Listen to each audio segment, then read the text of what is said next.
here, and I'm going to do some stalling so David can put his finishing touches back there.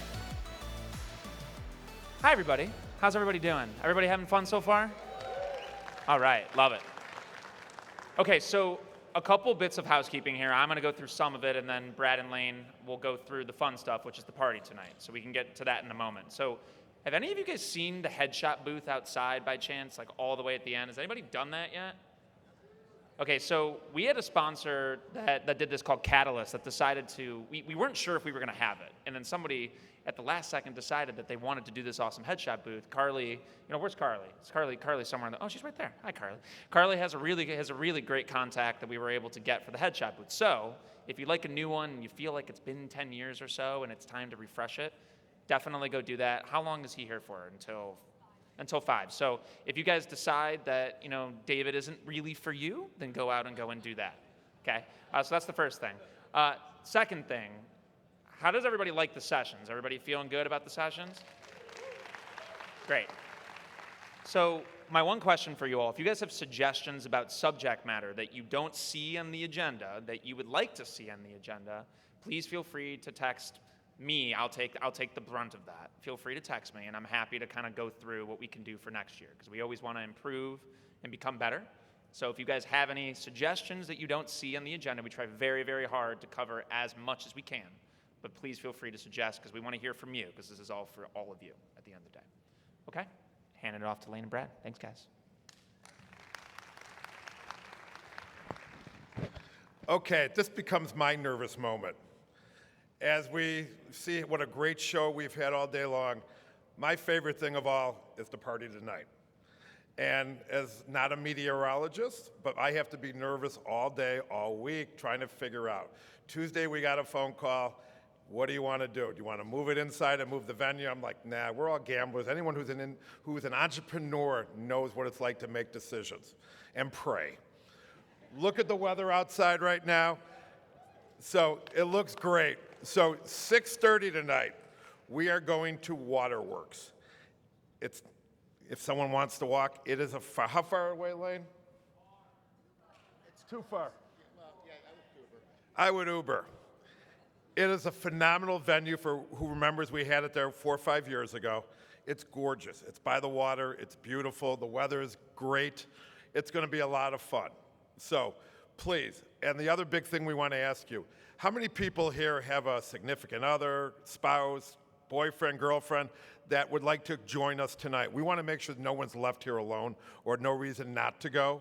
So you have an open invitation for us to bring who you'd like to bring. Don't bring a party of 20, but if you have a significant person here with you, they are more than welcome to attend, because this is my favorite part of the whole conference. It's tonight. It's fun, good food, good alcohol. We have a DJ going. It's all going to be a lot of fun. So let's enjoy it tonight. Like I said, it's an Uber away, 6:30. Have fun, casual. Do not wear a sport coat. It's going to be hot out there. It's going to be Philadelphia. Last I looked, it was 81. I'm wearing jeans, so have fun, enjoy, and dress casual. That's good. And just so that your guest knows that they're welcome and a part of our event, if you have an event you'd like a guest that you would like to include, let Haley know, and we'll print them up a badge so they fit in with the franchise family. So that's great. I hope as many people come tonight as possible. This is definitely a thing to come to and be present at. It's also super fun at this particular venue. So just one more time, and only because Haley's not around tomorrow, so I want to make sure that we get around to thanking the folks that put this together. So I'll get to you next. Jason and Lisa from Event Prep, put your hands up back there. These guys do an amazing job. I don't know if you know Event Prep. They help you put your whole deal together. They are invaluable to us in pulling this off, and part of why it is as good as it is because they're here helping. Kelly, right there, Kelly Campbell, thank you so much for your help with this thing. You jumped right in. I really appreciate it. You did an amazing job. Round of applause for Kelly. And then finally, some other girl did stuff. So Haley, come join us. So Haley joined us less than a year ago, so this is her first springboard. She had some experience with our other events, but doesn't begin to prepare you for what you walk into here. And we are very pleasant. I don't know if you know me and Brad, we're really pleasant all the time, but especially a week out or 2 weeks out. So the level and extent to which she has to put up, and all we do is bicker, like the Costanzas, about everything. But she I didn't. just whispered, thank God you deal with Lane. You have bacon because of me. But no, we want to really let Haley know that, let me tell you, that's what it comes down to, okay? I have your back on bacon. He does not. He's giving you a continental breakfast. That was about 10 years ago. But if I could get a warm round of applause for Haley and her extremely hard work and putting this thing together.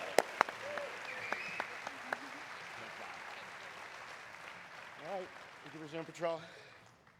And then one other guy did a lot of stuff for this event, and he's been on stage all day. So Sam, come up and join us. Where is he? There he is. Sam Ballas took this role as serious as his CEO role at his company, and he was has been a really active chair, took an interest in every ounce of content, in every speaker choice, to make sure that it was an event that we'd be proud of and that would provide tremendous value to you. I think he's done an amazing job. Zach would be like, did you ask Sam? Like, I gotta ask Sam? Oh, gosh, okay. But yeah, Sam had to have the checkbox on everything, but he cared about it.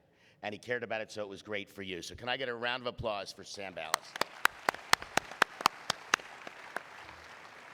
And at this time, I would like to induct Sam Ballas into the Hall of Fame. Woo woo.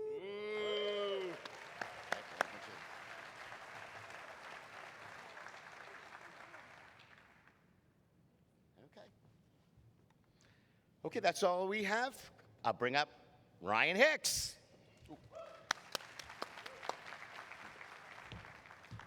All right, so who in here has seen David Barr do his now kind of legendary session? Raise your hand. Who in here has not? All right, we've got a nice little number. So for you guys that just raised your hand, and honestly for everybody else, you're in for a treat. David is someone that has had a tremendous impact on the industry. He is someone that can relate to everybody in the room, as Sam mentioned earlier in his opening in the morning. He's been a franchisor and a supplier and a franchisee. He is guided by his core mission and core principle, which is PMTD. It's the name of his company, People Make the Difference. And so just this past probably 2 months ago, a month and a half ago, we were at the summer board meeting. I got to sit down with David in a one-on-one meeting. I've seen him in these kind of interactive workshop sessions, and I'm continuously blown away at his willingness to give back and honestly his leadership. He is someone that asks very probing questions. He challenges folks, and I will note that this session, I don't actually know what he has prepared, but this session is probably going to be very interactive, and so be willing to participate. You are in for a big-time treat. So Lane and Brad have probably known David for a little north of, what is it, a couple of decades? And so we just want to thank you, David, for all the time. You also come out to Unconference. We want to thank you for that. But without further ado, I would like to quote the 2022 rap. You saw the rap this morning, but the 2022 rap said, "You can go far like David Barr." David Barr is a franchisor, a franchisee. He's an investor, and I want to make a lot of noise as he walks up. He's a past chair of the IFA. David Barr, let's give him a big welcome. David Barr, everybody.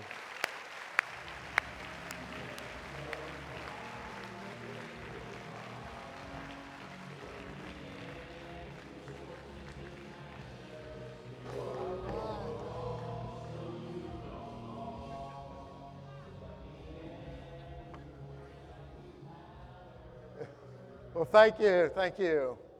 I'm glad to see everyone, very blessed to be here. I know there's some people kind of peeking their head in from outside. If you have a chair next to you, can you just raise a hand, let us get some people in? Anybody that wants to come in and sit down? Y'all, come on in. Thank you all. Well, it is a blessing to be here, very appreciative, although you just saw a microcosm of really Springboard, right? Lane, neurotic, worried about every detail. But after 10 years, he finally doesn't call me daily to say, what are you speaking on? Because those that know me know that I didn't know what I was speaking on till just moments ago I finished my speech. But Lane never called me this year. But meanwhile, while Lane's worried about all the details, Brad's worried about what? The party. So that is Springboard, and it's great to be here. It's an honor to be here. I come back every year because of you all. Ryan mentioned of people make the difference, and I truly believe that. That is franchising at its heart. It is people through other people, i.e. franchisees, impacting yet more people, either businesses, B2C or B2B. And that's an honor that we all can be here to get better at that activity. So I hope you walk away today with some nugget that impacts your business.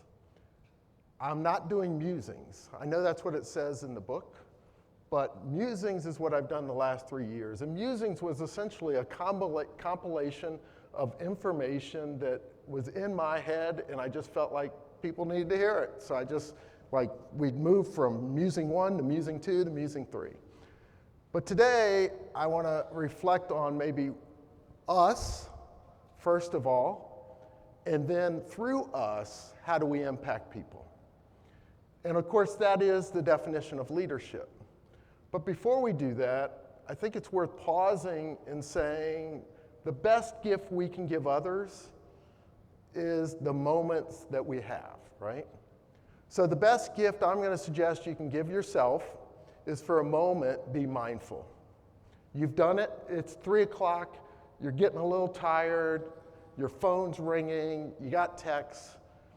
One year I had everybody place their phones in the middle of the table. I'm not going to do that to you. But if you can just be mindful for about an hour, I think you'll walk away hopefully with something that's impactful to you. And sometimes when we're thinking about the future, we got to crumble the past. So I just wanted to touch on some of my past conversations that those have been here. In 22, we talked a lot about the path to 100 units. And why was 100 units important? 100 units is important because oftentimes, not always, but oftentimes that's when brands hit royalty sustainability. And what do we mean by that? That means if you didn't sell another unit that next year, you would still make money. And for those that are emerging brands sitting in this room that are just beginning the journey, you need to know that it's a long journey generally to get there. And what you hear of is the rocket ships that get there overnight. And you're like, that's me too. And we hope and pray it is you. But you have to plan that maybe it isn't. So the growth to 100 is important. We're not going to touch on that a lot today. Those videos are online if you want to ever go back and look at them. We talked about culture of growth. We talked about leadership and what is our why. I believe in Simon Sinek's golden why. And the reason for that is because the why gets us through the difficult moments. You all that are starting your journey, it is not a straight line up. You will have difficult moments. And if the only reason you're in it is for your next dollar bill, I'm going to tell you, you have a hard journey ahead of you. You have to be passion-filled. Now, that passion might be, I'm going to change the trajectory of my family's life, and I'm going to make money doing it. That's fine. And it could be a trajectory of, I'm going to be mission-led, and I'm going to impact people. I might impact pets if I'm in pet services. I might impact seniors if I'm in senior services. But I'm going to impact a life, and the why is important. And then last year, I asked you all to vote on the topic that you wanted me to start with, and it was Taylor Swift. And so we touched on that. We'll skip over Taylor. I think everybody's well aware of Taylor. And then we went into why franchising, growth to 100 again, leadership, and leading a franchise company. And as I left last year, I thought, what we really need to dig deep into is leadership. So for the next 45 minutes, we're going to go leadership, leadership, leadership. And why is that? Because ultimately, I believe we are here to learn leadership. In that regard, I'd ask all the founders of brands that you're still the CEO, founders of brands and CEO, can you stand up? So first of all, I want to recognize you because you are the heartbeat of franchising. This is the heartbeat. So can we give them a round of applause? Thank you. You can be seated. And those others that are with brands less than 50 units, many of you raised your hands. If you're not the CEO, can you stand up? Others here? Thank you for being here. Thank you, thank you, thank you. Appreciate it. And I'm going to tell you, I know many of you, I understand it costs money to be here. But part of what you're going to hear at the end of today is we got to bring our team along that journey. So as you continue the journey, we bring more team members. And that's going to be part of leadership. But leadership starts with self. And then it's the leadership of the team that is scalable within franchising. Then I want to talk briefly about why leadership is different in franchising. And that will touch on some of those nuggets around the growth to 100. And then we'll have Q&A if it's available in time. But before we discuss leadership, let's remember that we're at Springboard. And at Springboard, we talk about franchising. And so as I think of franchising, I'm sure somebody here can almost quote the definition of what does David Barr believe franchising is. Anybody want to take a crack? Aaron? Scream it. It's a model that an average person on an average day could have average returns given an average investment, something like that. Yeah, so I don't know if y'all heard Aaron, but he was close. So franchising is the licensing of a business model that produces predictable cash flows to an average franchisee with average intelligence, with average work ethic on an average day. Why is that important? For all the people here for the first time, franchising, first of all, is developing a business model. A model is something that I can give you as franchisee and you run with it. Yes, you might need further training. You might need further guidance. I get that. But if you are just licensing a name without a model, I will tell you you're not in franchising. Secondly, oftentimes I meet with new emerging brands and they say, if I just had great franchisees, I have a great business model. And the truth is, that's not franchising. Because you're not going to have all great franchisees. If your model is predicated on great franchisees, just stop. Stop. Now, how do you go about figuring that out? Most of you, I suggest, are better off in the early days having more company-operated units. And that's for two reasons. One, if you can't have a manager that you have direct control of on an average day with average intelligence producing predictable results, I don't know how you're going to do that with a franchisee. And secondly, if you have a great business model, it will produce cash flows, and those cash flows are what are going to fund you through your growth of franchising. That doesn't apply to everybody in this room, but generally. It's something to think about. But part of what I want you to focus on is we want predictability out of average, right? Predictability out of average. Okay, so given that as our baseline, let's talk about leadership of self. So self-leadership, in my opinion, is actively developing a confidence, a sense of who we are, taking ownership of who we are, and ultimately being intentional about where we're going. So to be an authentic leader, I kind of break it down into these 8 buckets. First, we have to have self-reflection. We have to have humility. If you're in franchising and you don't have humility, you will have a difficult time listening. You will have a difficult time listening to those that you are to be leading as well as your franchisees. And I would contend you'll probably have difficulty listening to your consumer or your business user. We have to be an active listener. We have to seek feedback, continuous learning.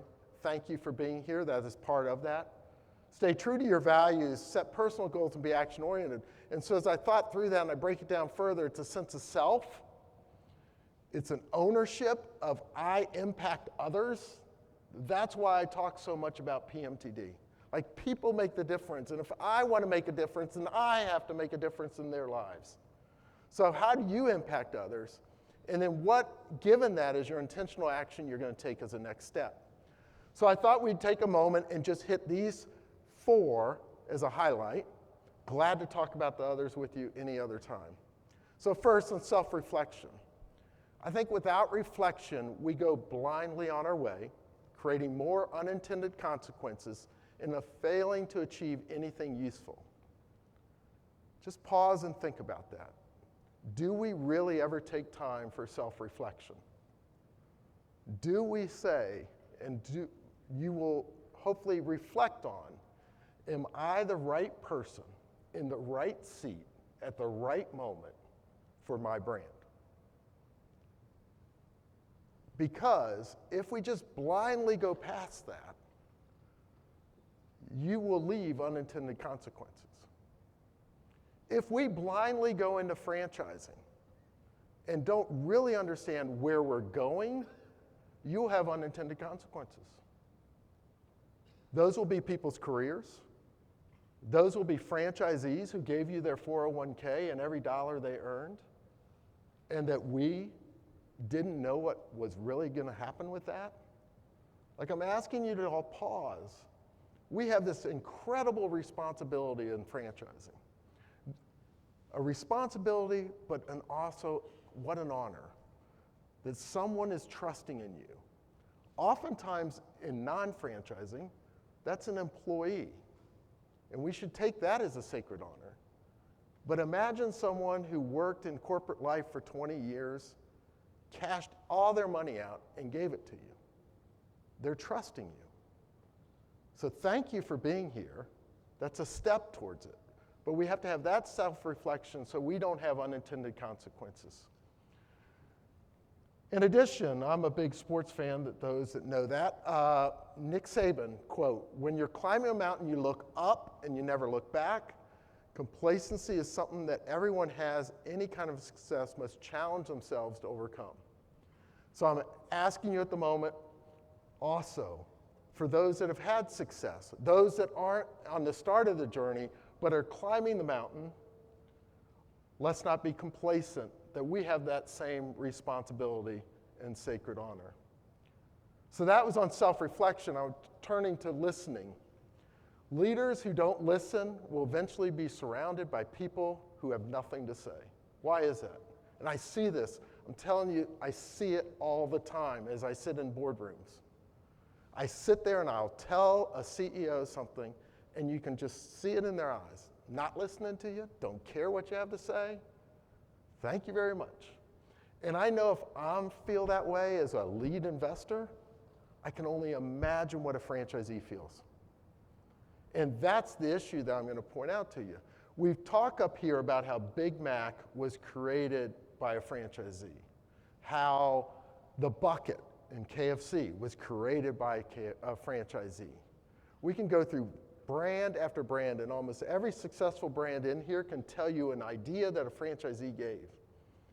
But for emerging brands, it is so commonplace that we know our brand, we feel it, it's our baby. I get all that.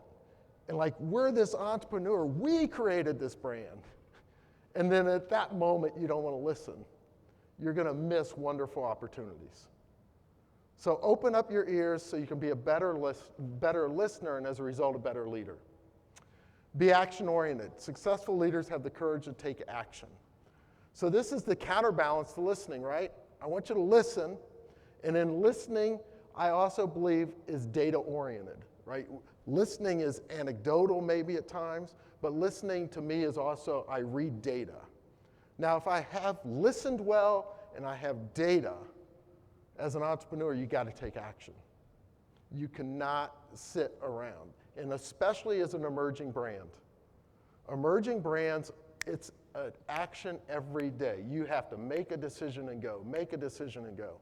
And there are entrepreneurs and I might be speaking to somebody in this room, who are creative. They're creative. That's the juice that they brought to the entrepreneurial journey. And creativity sometimes is the polar opposite of action-oriented, because they're looking for the next shiny object. They are planning around, oh, I got this vision, I got this vision, I got this vision. And the unintended consequences that are sitting behind them is a team that's waiting for an action. They're looking for a decision, and you're worried about the next shiny object. So to be a leader, we have to be action-oriented. And I will stress to you that I think if you have set values with your team, if you all have a mission and values, you can make decisions faster, quicker, better. And you'll be able to begin to delegate. I often tell emerging brands, you should start a weekly meeting with your management team, reading your mission statement, and reading your values. And if somebody in all your meetings doesn't at some point during the course of a year say, is that consistent with our values? Then your values are not embedded in your team. Like, they got to be embedded. When I was the CEO of Great American Cookies long, long ago, I had hair, I was in my 30s.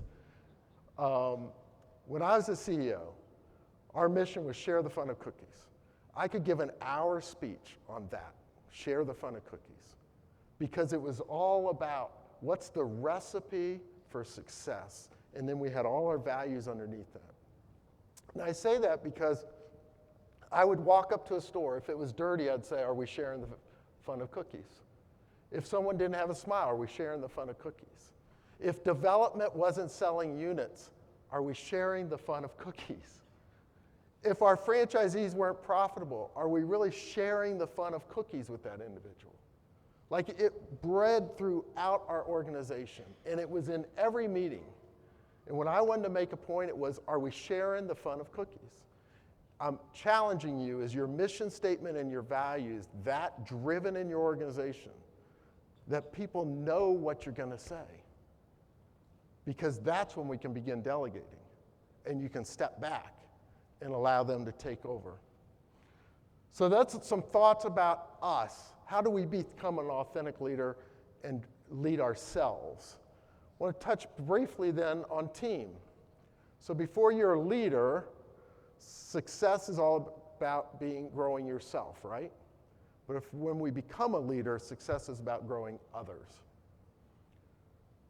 So in a teamwork environment and in an emerging brand, I was thinking about, okay, we just went through this self-leadership. Then how do we boil this down as we think forward for a team? And I took some of what we just talked about, and I said we have to have a confident sense of who we are, right? That's that self-reflection piece, and our values, which we just talked about. We have to take ownership in our actions. That was that middle section of what we just went through. We have to be intentional where we're going. We have to have a plan. And then the relationship is to innovate and lead others. So we have a sense of who we are, sense of where we're going. Now we have to lead others.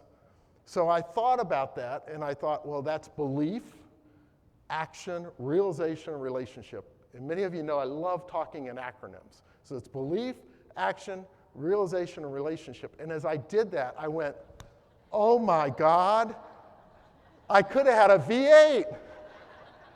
That's bar. But no, all seriousness, what I want you to hear is we need to truly have a focus on where we're going and then lead the team.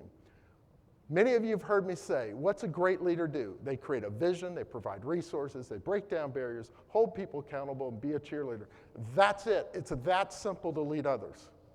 It really is that simple. People ask, how can today I'm involved in about 18 different companies, okay? Sit on boards, investor, or CEO of 18 companies. They go, well, how do you do that? And I do it because I quickly decide in every meeting, where am I in that spectrum? And as I move up in the sense of being a board member, I tend to focus on what's my role of creating a vision or being a cheerleader. And from a corporate governance, yes, maybe holding people accountable. But as you move down in an organization, the middle part of that becomes really important. So if you're not the CEO, your job as I'll call middle management or management below CEO but leading others is about, am I helping them get resources they need to do their job, breaking down barriers and holding people accountable? But for the entrepreneurs in the room, the most important part here, in my opinion, is having a vision. If you don't have a vision, your team doesn't know where you're going. If your team doesn't know where you're going, you're going to be right where you are. So create a vision, articulate the vision, cast the vision, and then you go about providing resources. Resources might be, hey, if you're running a single restaurant, do they need a different type of knife? I mean, it could be that easy. But you walk in places and you can see it so clearly, like they just need a different resource. And oftentimes your team needs you to break down barriers, right? There's something that's between them and success, and you got to break that barrier down. But we also got to hold people accountable, and we have to be a cheerleader. We are ultimately the positivity. So as I thought through that, I thought it was important for, again, the entrepreneurs in the room I'm speaking to. Some of you have seen this chart before, but I've really made it a lot more detailed. We're going to go through the stages of growth, and I want you to think, for those that are initially, let's say 0 to 10 units, put yourself in the middle of those two triangles. That's my CEO founder, okay? And I'm going to call them N. We always call that position N. Because then I go N minus 1, N minus 2, N minus 3 is how my org chart works, right? As I work down. But in addition, how do we go about creating an org chart that has success? So that's what I'm moving towards here. So my CEO's N. My N plus 1 above that's my board. Generally, I will tell you, for every entrepreneur in the room, get a board of advisors. Get someone to look you in the eye and say you're wrong or you're right. And you know what that board of advisors is day one? It could be your family and friends. It's someone you're not paying. You can't afford to pay anyone. But you need somebody that you trust, that even if you meet them just once a year, will say, you're wrong.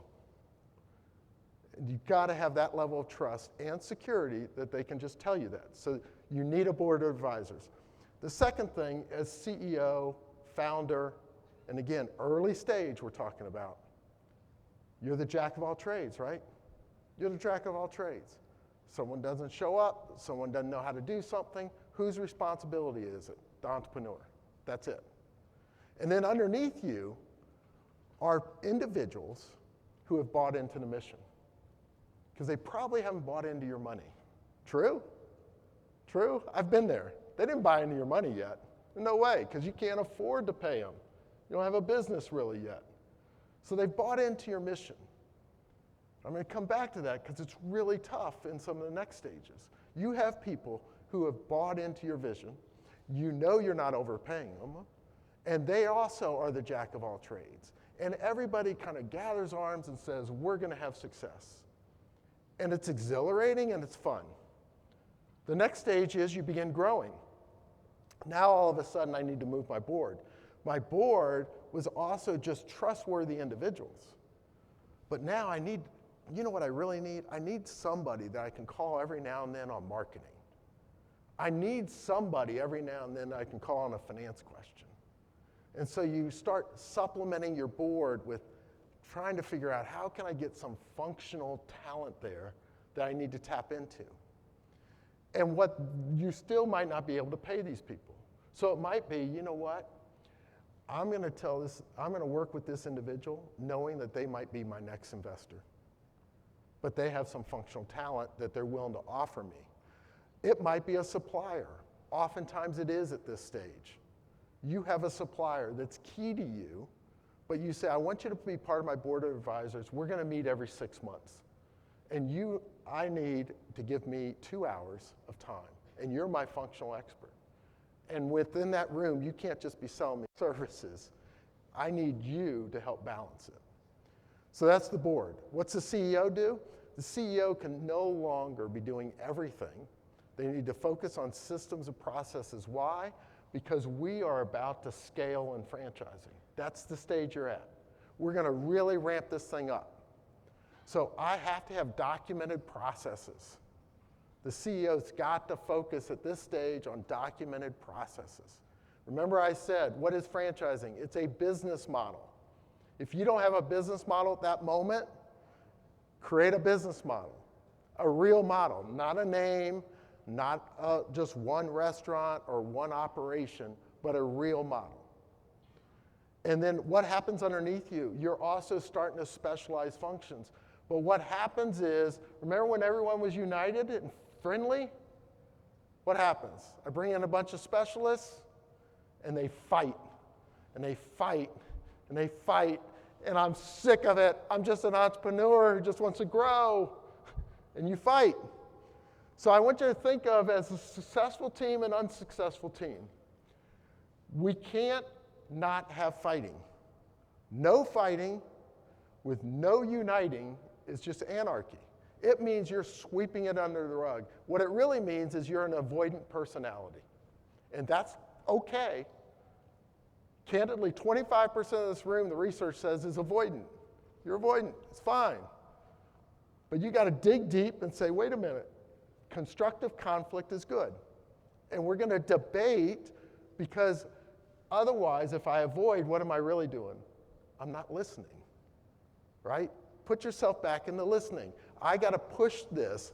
I can't have groupthink either, and I can't fight and undermine. Fight and undermine's when we fight, we think we agree, and then we come out of it, and what happens? You're fighting again. So you've got to get everybody in the room, and with your leadership, first of yourself and then of others, we get out of groupthink, we have the constructive dialogue, we base it on data, and we create a successful team. But that's a stage that every one of you will have from a leadership standpoint. And if you haven't had it, you will. Those who have had it, raise your hand. Okay? So those that haven't had it, it's real. It's real. That's what happens. You had this united front. We're all friendly. We come to work every day. We've got passion. Now, some of us just feel like we have a job. And we come in, we want to do our job, but I don't really care about your passion. And you begin the fight. The next is we start professionalizing. Now we're making money, folks. Now you're a franchisor. You're royalty sustainable. And what's our organization look like? At the board level, we probably need to take some of those profits that we had and start investing in our board. And what's that mean? We're going to find leaders who've been there, done that. Most of you, the business you're running today, and I want you to really listen to this, most of you, the business you're running today is the largest business you've ever run. Right? And tomorrow, the business you will run tomorrow will be the biggest business you've ever run. And a year from now, the business you're running will be the biggest business you've ever run. And what you want is that's like someone throwing a puzzle on a table without you having the cover of the puzzle box, right? You're trying to put together the puzzle, but you don't know what it looks like. Start surrounding yourself at this stage. Take the dollars that you've so wanted to someday make and reinvest and get people around you that know the top of the puzzle box. It will make life easier, trust me. So you begin investing upward. Also, you got to start looking outward. Remember, you were jack of all trades, then you focused on systems and processes, right? You've documented those. Now I got to say, where am I taking this organization? I got to be a visionary. And then we also start hiring real experts. But this is why I so often say to you, it's a long road. Because I told you, you just hit making money. And now I'm telling you to do what? Spend all the money. Spend all the money. Don't turn your business into an annuity. You want growth, growth, growth, growth. You can turn it into an annuity real quick. You just say, I'm going to hunker down. I'm going to make $800,000 next year. And if you get that attitude and you just hunker down, You'll never make the bigger money that you always hear these dream stories about. You've got to keep reinvesting. And then finally, we really get to scale. And all we're really doing is we're starting to add layers on top. Some of you, as franchisors at this stage, move into multi-brand. You're like, wow, I got through that. Now I've made good money. Now I'm going to go add a second brand because I got shared services, right? Too many of you all start talking about item 4 when you're at 2. I hear it all the time. I hear it all the time. It's like, I sold 40 units, I'm going to go do another brand. And I'm telling you, it's a long road. It's a long road. Hunker down, focus, focus, focus.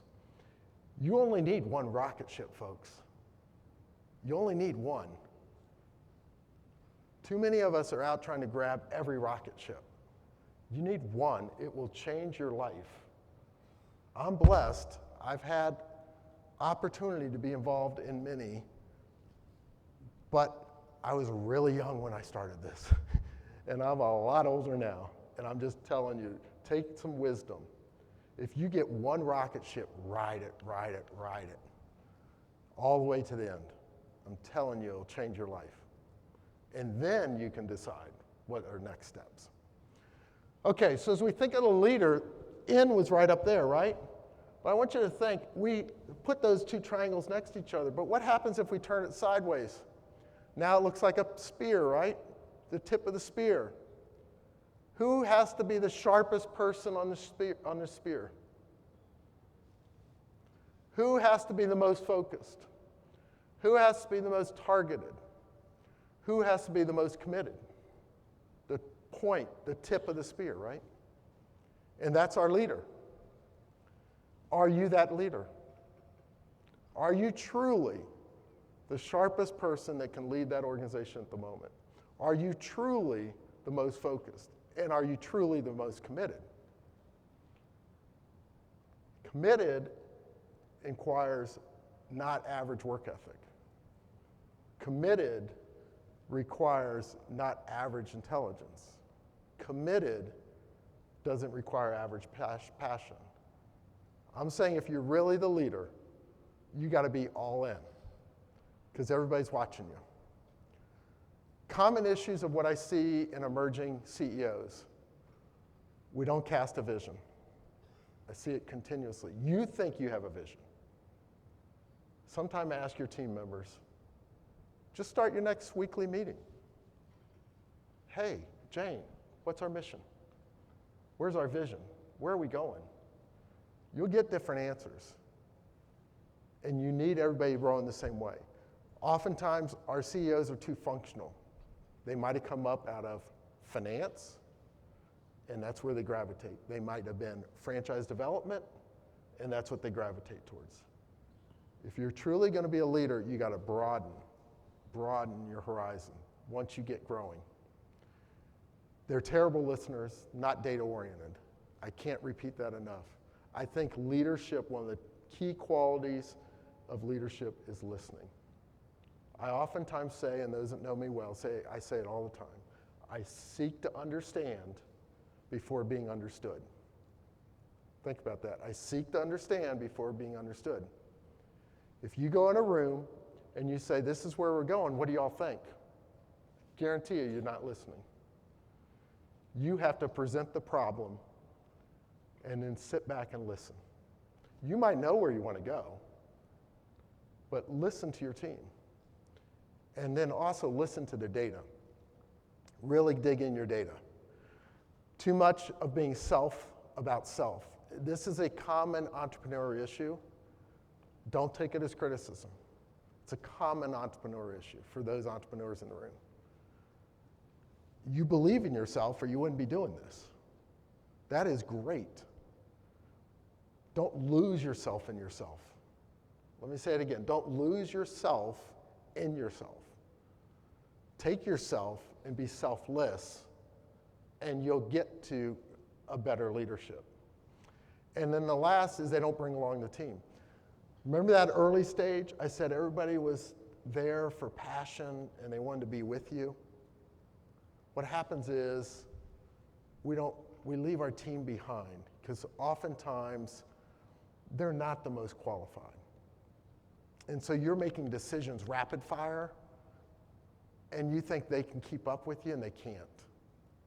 So you got two choices. You got to slow down and bring them with you, or more likely, and what I'm going to talk about in a minute, is many of them won't make the trip. And that hurts. And it will slow you up.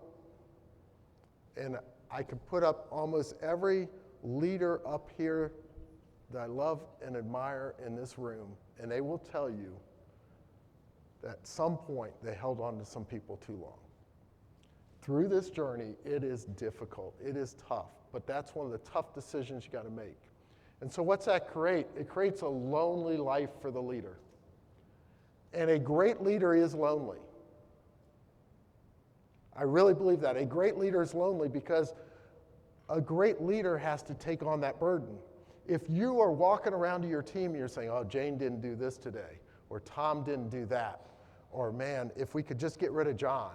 If you say that to any of your team members, it's disrespectful, not fair, right? So you have to take on that burden, and it has to be lonely. That's what you're signing up for. So as we think about our stars versus our underperformers, here's the issue that's different for you all as emerging brands than most of America. Most of America is going to be happy growing their business at 5% a year top line. They're fine. We'll grow 5%. So to do that, my employees, what? From an intellectual capability, if they grow at 5%, we're all going to go together. We're all going to achieve this journey together. But in this case, what happens is my A players might have the skill level that they can grow quickly. Okay, so I'm going to take my A's on my journey. But my C players maybe can't grow, and my B players could have made it at any other company. But the fact is, as an emerging brand, I might even double my revenue every year. I might triple my revenue. I'm growing at such a pace that my employees can't keep up. And it's hard for us to recognize that because we're like, wow, I'm burning through people really quick. And it's understandable. And so what do you do in those situations? You treat them with respect. You treat them with dignity. The fact is, if this is happening to you and you're growing that fast, you are on a rocket ship, take some of those rocket ship funds that are getting created, take care of the person, and let them go and go to a place that they can add value because they also know they're deficient. What I'm not saying is you take an individual and they're just gone. Your team's watching you, and I'm telling you, almost every one of you that's below 50 units, I'd be shocked if you have more than one person with you when you're over 100 units in your current management team. It's just fact. I see it all the time. Okay? So you know it's coming. Your team's watching you. Treat them with respect, but know it's coming. Okay, so 9-box is what I use in almost every company. We do a 9-box rating. We got to look at where are our employees. Are they good or not good? And then what jobs are they doing? Are they critical or less important? And this is critical, critical, critical. Please take a picture of this or get it later for those emerging brands. This is critical because what's happening is you are having individuals who are your best individuals doing your least important work. They're your best individuals doing your least important work. Or you have some of your worst employees doing your most critical work. You know what your most critical work is. It might be at the moment franchise development. It might be at the moment I have no data, I got to get my accounting in order. I don't know what it is for you, but if it's critical, you better have great people. And then you will have less critical jobs from time to time. And you might let that individual sit there and they can hopefully rise with the team. So evaluating the team. Another Nick Saban quote, mediocre people don't like high achievers, and you know what? High achievers don't like mediocre people. We all know this. And it's really important in multi-unit, not multi-brand, I'm talking multi-unit. We see this in the restaurant business all the time.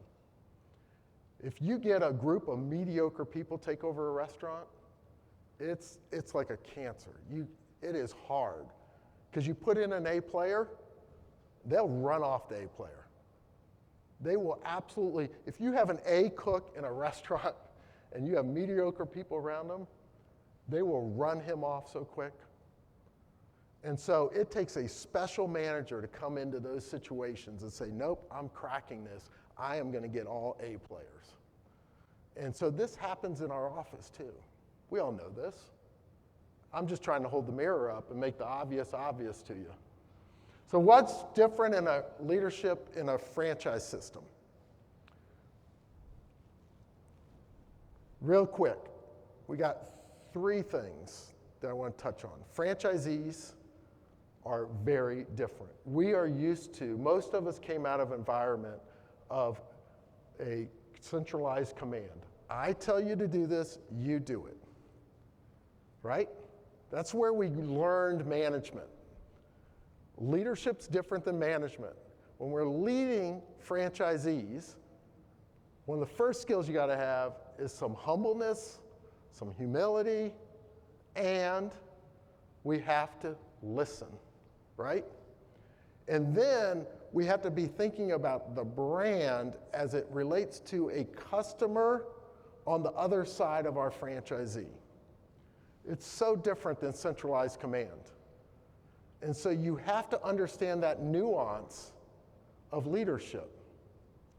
And your franchisees gave you their life savings.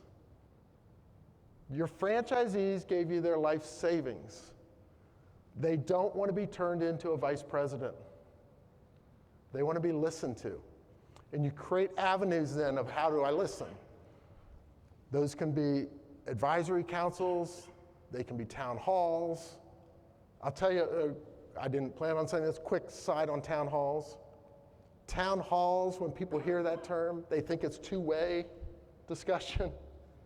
I listen to brand town halls all the time, and it's one-way discussion, right? If you want to do that, just call it a report out. If you're having a town hall, have a two-way discussion. Otherwise, it's not a town hall. But my point is, franchisees don't want to be a VP. I am a franchisee. Many of you all know that. I'm a franchisee of 5 different brands. And I will tell you, if someone wants to turn me into a VP, I go ballistic. Otherwise, I'm pretty complacent. But I want to be listened to, and that's it. I will follow the letter. I'm a fight and unite. We're going to fight it out, but then I'm with you. I get it. That's where the brand's going. I'm with you. But got to listen. Capital. Franchisors will burn just as much capital, if not more, than non-franchisors. All the first-timers here are saying, that's not what I've been told. And I'm just telling you, if you really want to grow, if you don't want to just franchise to a few of your friends and call it a day, this is tough. So what happens is franchisors, emerging franchisors run out of capital. And they run out of 2 forms of capital. Many of you heard this before. They run out of either financial capital or intellectual capital. Why do they run out of financial capital? The difficulty is, yes, franchisees are putting their money in, and we all talk about, oh, well, I'm using other people's money.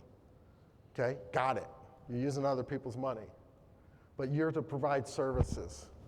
So now, average, let's call an average unit at 600,000, because there's so many services businesses in here. I'm going to say 600 for a moment. And I'm getting 6% royalties. I'm getting 36,000, right? Now I have 10 franchisees. I'm making 360,000. Seems like a lot to you, but try to support 10 franchisees on 360,000. Really difficult. right? And now just scale that up. Now say it's 50 people. Seems like a lot. Wow, I'm gonna have $1.7 million. That's a lot of money. You gotta support 50 units. That means you gotta train them. That means you might have to find real estate. That means you have to do coaching and inspections and the like, and you gotta do marketing. It burns capital. And so just be ready for that. And I only say that because this is why I talk about company-operated stores so often. Because if you have company-operated stores, you're throwing off money, which is then funding the franchise system, which becomes your rocket ship. So think through where you're going. And last on that, I wanted to just say, so it requires adaptation. As leaders, we just got to adapt quicker, faster, because we don't have command and control. We don't get to tell everybody what to do. We have to be able to adapt as leaders. And that just means it's really messy. There's a real messy middle in the franchising, okay? And so as I think through last comments on difference of franchising, too often I hear franchisors talk about the averages, my average. Well, the art of franchising is what? Predictability. So predictability means I gotta squeeze my variance. Y'all following me? You gotta squeeze my variance. I gotta take all boats and move them up. But what I can't do is have a barbell system. If you are in franchising today and you have less than 10 units and you have a barbell system, which is to say you have 4 people losing all their money, and you have 3 people making good money, and you have 3 in the middle, I'm telling you, you haven't figured out your model. You haven't figured out your model. The average might look fine. The average might look fine, but you haven't figured out a predictable model. And so you got to say, what if I cut my variance, and in cutting my variance, I then start moving everybody to the north. So that's why I end with where I started. I end with the model's got to work. And if we have a model that works, then we become self-reflective of us as leaders. And then from that, we lead our teams to drive a franchise model to great returns for our franchisees that become predictable on an average day. So a few comments in closing. First, I'd say lead yourself. If you can't lead yourself, you're not going to be able to lead others. Second, I just had to throw this in there.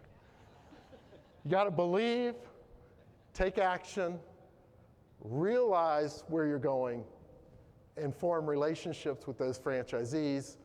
We always want to lead with humility, seek to understand before we seek to be understood.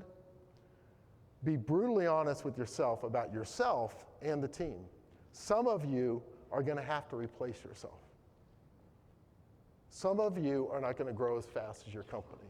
And you can either stagnate your company, which is fine, you own it, your choice, or you're going to have to say, what role can I play here?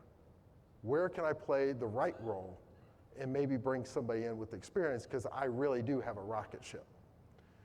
Leadership in franchising can be difficult, and leadership in franchising on a growing company, I would suggest, can be even more difficult. Intellectual capital and financial capital is a prerequisite to getting into this game. I'll say it again. Intellectual capital, financial capital is a prerequisite. Don't think, oh, I can just fake my way to this. You won't. I say it out of love and concern for each and every one of you. I want you to be successful.